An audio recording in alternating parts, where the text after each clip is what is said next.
Hello again, I'm John Terzak, and in this lesson I will answer the question of how to make a Guajillo dried chili sauce, very Mexican style. All of the ingredients for this are going to be, to begin with, will be some diced tomatoes and juice. I have a total of 8 ounces of dried Guajillo chilies, most of which I cleaned and chopped up a little bit and put them in this pan.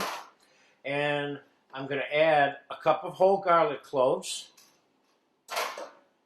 And I'm going to add 2 cups of diced tomatoes and juice.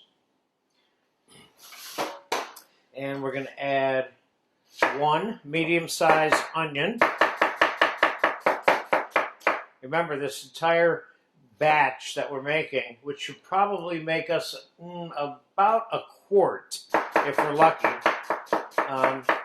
is going to be pureed. So however the food is cut up at this point is kind of insignificant, because I'm going to put this on the stove and we're going to boil it until the chilies are tender enough to puree in a food processor, which is what we're going to do then.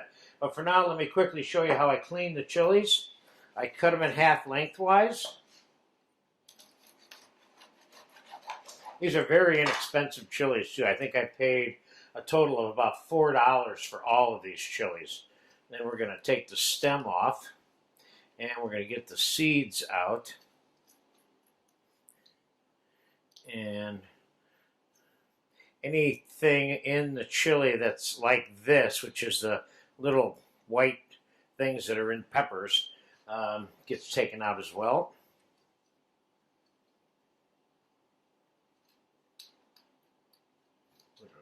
Don't even have to cut those up. I mean, you don't have to cut them up at all if you don't want to. And keep in mind that I'm using water as the, quote, stock to cook this in. And you could use fish stock, beef stock, chicken stock. You could use whatever you wanted. I'm making it vegetarian only because the chilies are going to come out strong anyway, and I can always add other flavors to the finished chili sauce to enhance it or change it slightly if I want to. So I basically just cut the chilies up like that, and I put them in the pot. So now I'm going to put a couple tablespoons of oil, salad oil, olive oil in here. And we're going to cover these with water. About a quart. That's what I use for the 8 ounces of chilies. I'm going to put a lid on this, and I'm going to put it on a high flame and bring it to a boil. And it's probably going to take anywhere between 30, 60, 70, 80 minutes, depending on how fast I cook it, till the chilies are tender enough to be pureed. So I'll come back, we'll fast forward when they're pureed, and we'll get them strained, pureed, back in a saucepan, and finished as a chili sauce. Okay, the Guajillo chilies have been simmering for almost an hour, and they're definitely tender enough right now to be pureed. So we're going to take them off the stove, and we're going to strain this. And as you can see, I added about 1.5 cups of water to maybe 2 cups over the course of the time that these have been simmering. So now we're going to get this strained. And then we're going to puree these chilies and garlic and onion together.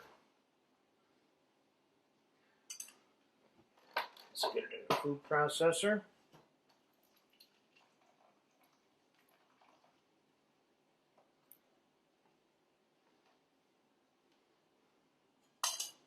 We're definitely going to need this juice to get the sauce running.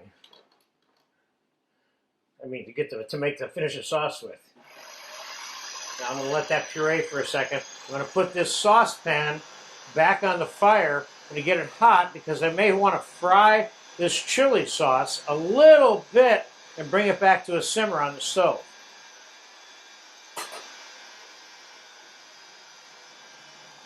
Meanwhile, it looks like we're getting ourselves a nice red sauce here. Let's take a look. Yes, yes, yes. How much do you want to puree it? You can really, really puree it if you want.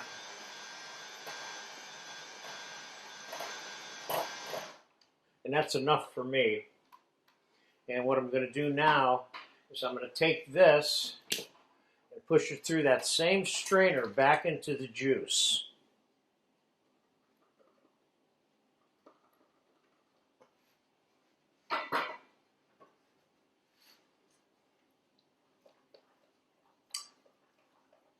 So I end up with a nice smooth sauce when it's all said and done. This method that I'm using here to push this through is the absolute perfect way to go. And this is the right level of mesh in the strainer that you want as well. So all that fiber, if you will, I'm going to get rid of. Okay, now, let's take a look at that now. This sauce is looking good. Now, based on the texture that I'm seeing here, I don't need to put this in a stove and cook it down a little bit to get the texture where I want it to be. All I'm going to do now is season this a little bit with some salt and some sugar and call it a day. And we will have ourselves a nice Guajillo chili sauce. First, let's give it a taste. I know it's going to need some salt and some sugar, which it does. I'm going to put about a teaspoon and a half of salt in there and about a teaspoon and a half of sugar in there. Let's give that a taste. Doesn't need much. This is a good basic chili sauce, by the way, and I want you to keep something in mind. This is a medium hot chili. You can add other chilies to this. There are dozens of dried Mexican chilies. You can put 5 different chilies that are dried together and make them just a call and a red chili sauce. But this we're making specifically is a Guajillo chili sauce. Let's give this a taste, and then let's get it on a plate. This keeps in the fridge, by the way, for a long time, 2-3 weeks. There's no animal product in here at all. And there could be. We could have put chicken stock in here. Instead, it's, as it turns out, we're making it from a vegetarian point of view.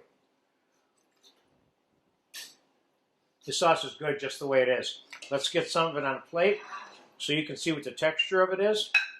When it's cold, I would normally put this in a squeeze bottle if I was going to use it for cold stuff around the house.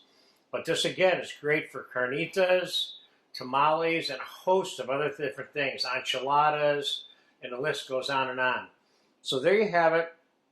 A simple, dried Guajillo chili sauce. This is pure Mexican cooking right here.